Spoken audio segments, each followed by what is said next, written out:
ऐसा लोग कुछ? पता नहीं कुछ ज़्यादा ही कोल्ड है, उतना इंटरेस्टेड ही नहीं रहते उतना ज़्यादा बात करने के लिए, जो कि रशियन वगैरह रहते हैं ना कि चलो क्या है नहीं, या बात करते हैं आपसे, नहीं बात करते हैं। वहाँ के लोग इतने इंटरेक्ट नहीं करते, लाइक ठीक है, हाँ ठीक है, तुम टूरिस्ट हो। इतने यूज टू लोग यूरोप में टूरिस्ट देखने का ना कि उनको फर्क ही नहीं पड़ता यार। तो भाई ये नॉर्दर्न लाइट्स का एक्सपीरियंस कैसा था आपको? कि जो हमने वीडियोस में देखा सुंदर लगता है, रियल में सुंदर कैसा लगता है, वो सुंदर real? लगता है, बट वो ठंडी रहती है कि आप ठंडी में दिखता है वो। हाँ। तो बोले ठीक है जल्दी से दिख जा जो दिखना है जल्दी आ जल्दी आ। जल्दी आ जा। क्योंकि आपको फिर वो बाहर जाना पड़ता है सिटी के, क्योंकि आप लाइट पोल्यूशन से आप नहीं देख सकते, सिटी के बाहर जाना पड़ता है। तो जल्दी दिख जा जो दिखना है, ये सब ऐसा लगता है। बट भाई जैसे फिनलैंड, आइसलैंड ऐसी कंट्रीज हो गई, यहाँ के लोग परेशान रहते हैं, खुश रहते हैं क्या? इनकी कहते तो हैं कि one of the happiest country in the हाँ वर्ल्ड। वही मैं पूछना चाह रहा हूँ कि Finland is the happiest country in the world.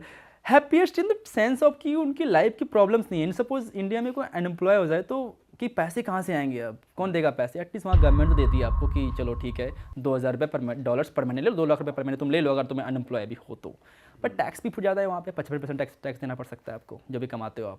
But ठीक है, उस टैक्स देने में मैं समझता भी हूँ कि जब आपको फ्री में हेल्थ केयर मिले, फ्री में पढ़ाई मिले, अगर आपको ये गारंटी कि अगर आपके पास जॉब नहीं हो तो पैसा मिलेगा आपको, तो फिर टैक्स देने में अच्छा लोग हो गया कि चलो दे देते हैं टैक्स। इंडिया में वो सब कहाँ है? फ्री हेल्थ केयर, आप किसी सरकारी स्कूल चले जाओ, आप किसी चले जाओ सरकारी हॉस्पिटल में क्या हालत है आपको पता ही है। सही बात है भाई। बट भाई जब आप ऐसी कंट्रीज़ के लोगों से इंटरेक्ट करते हो, आप उनका आपस में हस्बैंड वाइफ का रिलेशन भी देखते हो या समझते हो कि यहाँ के लोग शादी करना चाहते हैं नहीं करना चाहते, बच्चों की अपब्रिंगिंग देखते हो, तो ऐसे वाइज आपको कौन सी कंट्री में लगा कि यार ये कंट्री, जैसे जापान के लिए कहते हैं बहुत लोनली अकेलापन है, ऐसी और कौन सी कंट्रीज आपको लगी कि भाई बहुत अकेले लोग हैं? या अकेले ये लोग तो जितने भी मुझे लगता है kind of first world country हो गई ना, इतना ज़्यादा सेल्फ सेंटर्ड लोग हो गए हैं अपने आप में कि काइंड ऑफ मुझे लगता है उनकी ज़िंदगी इंडिविजुअलिटी चलती है। हमारे यहाँ कम्युनिटी से चलती है कि अगर मेरे को आज कुछ दिक्कत हो जाए तो मेरे फैमिली जितनी सारी ज़मीन सब बेच देंगे, मुझे वो ठीक कराएंगे। अमेरिका में नहीं होने वाला ऐसा, कभी कभी नहीं होने वाला कि आप ठीक है आप क्या कर सकते हो। और बहुत ही रेयर है वो कि कुछ वहाँ और पे करेंगे। इंडिया से रिलेटेड ऐसी वैल्यूज जैसे आपने बताई, ऐसी और कौन सी कंट्री में? आप ईरान देख लो, ईरान में बहुत ज़्यादा वैल्यूज़ हैं, फैमिली वैल्यूज़ बहुत ज़्यादा मैटर करती है। मोर और लेस आपको एशियन कल्चर में देखने को मिलेगा ये। चाइना में भी है फैमिली वैल्यूज़ आपको देखने को मिलेगा। यूरोपियन कंट्रीज में उतने ज़्यादा नहीं है, वो बहुत ज़्यादा इंडिविजुअल वहाँ पे लोग हैं। भाई कहीं की अल्कोहल आपने ट्राई करी हो कि भाई इस देश की सबसे बड़ी और यूनिक है? मैं एक बार गया था वोडका म्यूजियम सेंट पीटर्सबर्ग में, वहाँ पे 50 टाइप के वोडका मुझे ट्राई करवाया गया, तो फिर मुझे समझ आया कि वोडका में भी अलग अलग टेस्ट होता है। 50 तरीके की? हाँ, वहाँ पे अलग अलग टेस्ट है, आप टेस्ट कर सकते हो वोडकाज। एक्चुअली एक फैक्ट है रशिया के बारे में कि Russia produce 60% of the world vodka, but they consume 70% of the world vodka. 10% जिसको मंगवाना ही पड़ जाता है कि इतने वोडका कम पड़ रही है। कम पड़ रही है। भाई ठंड भी तो ज्यादा है ना वहाँ पे। एक्चुअली मेरा पहला ड्रिंकिंग एक्सपीरियंस वोडका ही रहा था। मैं रशियन ट्रेन में था और एक दादी आई, बोलती उठो उठो उठो उठो, चाय पिएगा? रशियन चाय। मैंने कहा दो। वो वोडका दी थी मुझे उन्होंने। अब मैंने कहा मार ले एक बार में। मैं मारा एक बार में, पूरा एकदम पता नहीं जलने लग गया मुझे, और फिर एक में ही मुझे वो चक्कर वगैरह आने लगा, मैं एक में ही सो गया। तो अच्छी बात, एक तो अच्छी बात थी कि 7 दिन की ट्रेन जर्नी थी मेरी, तो मैं आराम से सोया रहा 1 दिन तक। अच्छा, एक दिन तक। और मैक्सिकन टकीला ट्राई करी आपने? हाँ, टकीला ट्राई किया। मैं टकीला सिटी भी गया हूँ। टकीला सिटी भी है? हाँ, टकीला एक्चुअली टकीला सिटी से प्रोड्यूस हुआ है। अच्छा, एक सिटी एक वहाँ पे कहते हैं टकीला, तो वहाँ से टकीला निकला है। मैक्सिको में ही है मैक्सिको वो? में है भाई मैक्सिकन कल्चर और इंडियन कल्चर कहते हैं काफी सिमिलर है, क्योंकि स्पाइसी फूड वो भी खाते हैं, हम भी खाते हैं स्पाइसी फूड। राजमा खाते हैं? राजमा बहुत ज़्यादा खाते हैं वहाँ पे। चिकन खाते हैं, रोटी खाते हैं, रोटी मतलब तड़ते रोटी खाते हैं। हाँ। खाना बहुत सिमिलर है उनका। और क्या वैल्यूज सिमिलर लगी? वैल्यूज़ तो हैं, फैमिली वैल्यूज़ वहाँ भी आपको देखने को मिलेंगे। वैल्यूज़ में वो लोग भी बहुत ज़्यादा हेड नॉट करते हैं, आपको देखोगे तो लाइक नोट करते हैं वो लोग। और वहाँ पे जैसे मैक्सिको में थे आप, तो कुछ जैसे वहाँ पे वो बहुत चलता है कार्टेल वगैरह का सिस्टम, तो कुछ देखा आपने? जनरली टूरिस्ट को परेशान नहीं करते हैं, टूरिस्ट के साथ उनका हमने तो सुना है टूरिस्ट को बचाते हैं वो, बचाते हैं। टूरिस्ट को आप कुछ नहीं करेंगे। एक एग्जाम, बड़ा ही अनफॉर्चुनेट एग्जांपल था। एक लड़की थी इंडिया की, ट्रैवल ब्लॉगर थी, और उसकी डेथ हो गई थी क्योंकि 2 कार्टेल आपस में भिड़ गए थे। तो उस बीच में वो फायरिंग में आ गई थी, उसकी डेथ हो गई थी। बट वो टूरिस्ट को कुछ नहीं करते जनरली। भाई और आपने वर्ल्ड में, जैसे इंडिया का हिंदू कल्चर हमने सुना है बाली में आपको देखने को मिलता है, ऐसा और कौन सी जैसे आपने बताया कि सूरीनाम में दिख जाएगा आपको, गयाना में दिख जाएगा, और कहाँ मॉरिशस में दिख जाएगा, मॉरिशस में, फिजी में दिख जाएगा, और भी किसी कंट्री में, जैसे रशिया में कहते हैं बहुत लोग आजकल। रशिया में एक्चुअली वो हो रहा है, पूरा हिंदुज़म नहीं, किसी की ये सब कंट्री पूरा हिंदुज़म मानती है, बट रशिया में एक सेक्टर जो इस्कॉन वाला पार्ट है, सिर्फ जो कृष्णा को मानते हैं वो लोग। अच्छा, एक तो वो उन्होंने स्टार्ट कर दिया है अभी। रशिया में आपको बहुत सारे यूरोपियन कंट्रीज में देखने को मिल जाएगा। क्या कि लोग आते कि हैं। लोग हरे राम हरे कृष्णा कर रहे हैं और बड़ी बड़ी एकदम उन्होंने मूर्ति बना रखी है, उसको फॉलो कर रहे हैं। ओ भाई ऐसी कौन सी कंट्री है जहाँ पर आप जाना रिग्रेट करते हो, मतलब आप बेकार ही गए, आपको बिल्कुल मजा नहीं, ऐसा रिग्रेट तो नहीं है, मुझे एक बार तो हर जगह जाकर देखना ही था। अच्छा। लेकिन मैं वापस से बहुत सारी कंट्री नहीं जाना चाहूंगा अनलेस एंड उनमें आपको से पैसे कौन सी नहीं देने, country आती पैसे है? मुझे नहीं मिले। पैसे भी देने पड़ेंगे आपको वहाँ जाने के लिए, और सारा खर्चा भी, तभी जाऊंगा सारी कंट्रीज में, ऐसे नहीं जाऊंगा। कौन सी है वो? Example Djibouti. भाई जिबूटी कौन सी कंट्री है, कहाँ पड़ती है ये? ये जिबूटी है हॉर्न ऑफ अफ्रीका में, इजिप्ट और सूडान के आसपास है वो, कि एक छोटी सी टाइनी सी कंट्री है, बट वहाँ पे मिलिट्री बेस बहुत सारे हैं, सारे देश के वहाँ पे मिलिट्री बेस आपको मिल जाएंगे। वो देश मिलिट्री बेस के लिए बना हुआ है। यूएस की मिलिट्री बेस है, चाइना की मिलिट्री बेस है, फ्रांस की है, यूके की है, सबकी मिलिट्री बेस आपको वहाँ पे मिल जाएगी। तो उसकी वजह से लोग वहाँ पे थोड़े हॉस्टाइल हो रखे हैं, बिल्कुल भी पसंद नहीं करते टूरिस्ट को। आप जाओगे रोड पर लेके चिल्लाएंगे, हे जाओ यहाँ से, जाओ यहाँ से, ऐसे कुछ बोले लग जाएंगे। इतना मेरा बुरा एक्सपीरियंस रहा उस देश के अंदर। मैं गया था, रहूँगा 1 हफ्ते, मैं सुबह पहुँचा हूँ, शाम को बोले चलो छोड़ो इस देश को, मैं निकल रहा हूँ इस देश से। अच्छा। मैं कहा जाता हूँ इस देश से, हो गया मेरा। इतने बुरे लोग मिले वहाँ पे, फिर मैंने कहा चलो ठीक है, मुझे इस देश में रहना ही नहीं है। भाई जैसे आपने एक वो सिटी बताई थी जहाँ सब कुछ वाइट है, हाँ। ऐसी और कौन सी कंट्रीज या सिटीज है जिनके अलग ही रूल्स हैं या अलग ही माहौल है? एक कंट्री है एरित्रिया है, वो भी जस्ट जिबूटी के नॉर्थ में है। वो कंट्री 90s 50s 60s में जी रही है। उस देश में आई थिंक दुनिया की इकलौती ऐसी कंट्री है जहाँ पर इंटरनेट नहीं है। अच्छा। आज के ज़माने में इंटरनेट नहीं है। दुनिया में इकलौती ऐसी कंट्री है जहाँ पर मोबाइल डाटा नाम की कोई चीज़ होती ही नहीं है।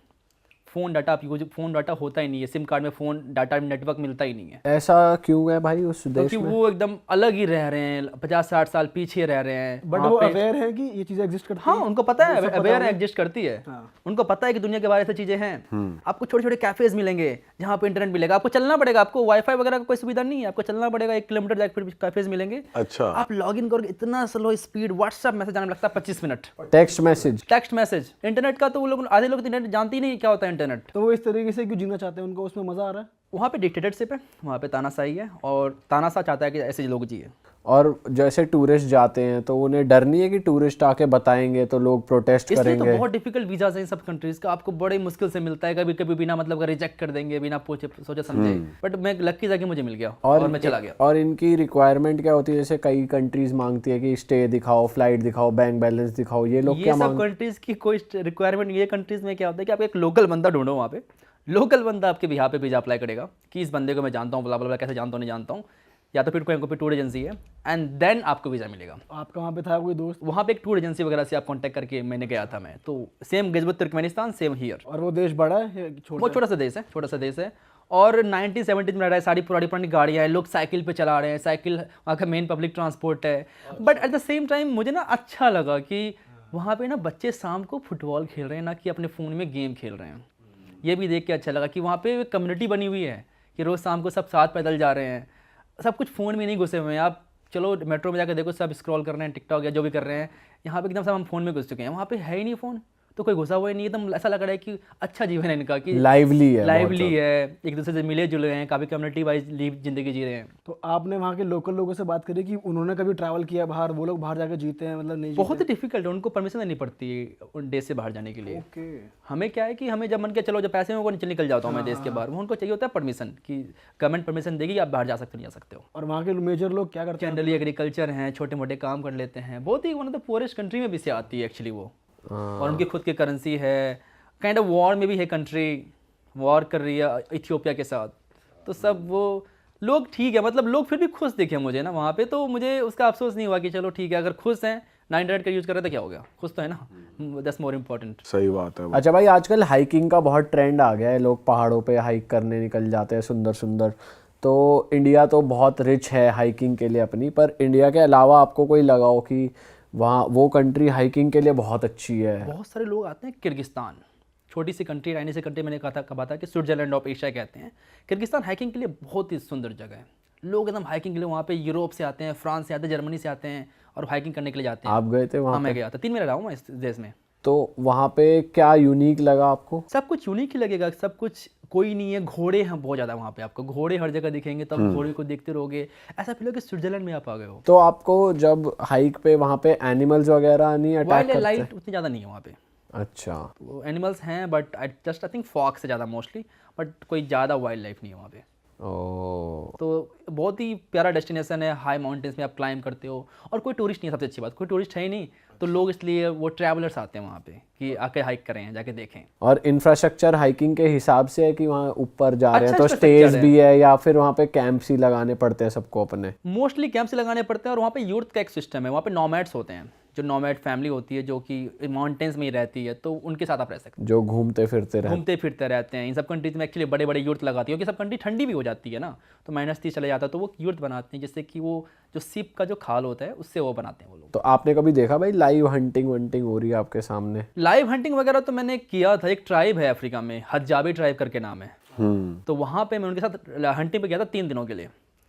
तो वो किसी को भी खा जाएंगे अब, बट लेकिन एक बात मैं देखा था, छोटा बच्चा था, प्रॉब्लम 6 साल का होगा, और एक रैबिट बड़े फास्ट गुजर रहा था एकदम वो उस पे ऊपर, बंदे ने कैसे निशाना मारा, अर्जुन का निशाना था ये क्या था, वो जाके उसको लगा वो रैबिट भाग रहा है। और ट्रेनिंग ट्रेनिंग तगड़ी रहती है, वो भागते हुए एनिमल्स को मारते हैं और एक बार भी निशाना मारते हैं वो मार देते हैं। और एक्चुअली वो लोग बहुत फेमस हैं बबून्स खाने के लिए, बबून्स को बहुत खाते हैं वो लोग प्रेफर करते हैं बबून्स खाना, तो वो लोग बबून पकड़ेंगे, बबून खाएंगे, जो भी मिल जाए खा लेते हैं वो, तो बबून्स तो एक एग्जांपल है, उनका फेवरेट चीज़ है, और जो भी मिल जाए खा लेंगे। वो दुनिया की लास्ट हंटर गैदर ट्राइब है। भाई हमने सुना है कि ऐसे ट्रैवल पीपल नॉर्मली लोगों से कम्युनिकेट नहीं करते, तुम्हें कोई पॉइंट ऑफ कांटेक्ट होना चाहिए, फिर तुम वहाँ पे बार बार विजिट करते तभी बात करते हैं, तो ऐसे कुछ चैलेंज जनरली है कि जनरली हम जैसे इस जगह जाते हैं तो एक बंदा होता है कि उनकी ट्राइब से ही, क्योंकि उनकी जो लैंग्वेज, उनकी वो लैंग्वेज नहीं है उनकी कोई, वो टंग में बात करते हैं, क्लिक में बात करते हैं, उनकी कोई खुद लैंग्वेज नहीं है। तो वो एक बंदा मुझे मिला उसी ट्राइब का जो कि मॉडर्न ज़िंदगी जी रहा है, जो कि सिविलाइजेशन में आ चुका है, और उसने हमें बताया कि चलो आ जाओ इससे बात करते हैं, साथ साथ इसके घूमते हैं, और उसके बाद उसने कुछ पैसे लिए। अरे वाह, आपने ये वीडियो यहाँ तक देख ली भाई, तुमने हमारी मेहनत सफल कर दिया, तुम ही लोग हो असली रियल हिट। और अगर आपको बहुत मजा आ रहा है ऐसी क्लिप्स में, ऐसी वीडियोस में, तो फटाफट जाइए प्लेलिस्ट पे बिंज वॉच कीजिए और सारी वीडियोस देख डालो और मौज काटो। दैट इज इट, हम मिलेंगे नए पॉडकास्ट में, नए क्लिप में। Till then bye bye, see you, take care, do subscribe.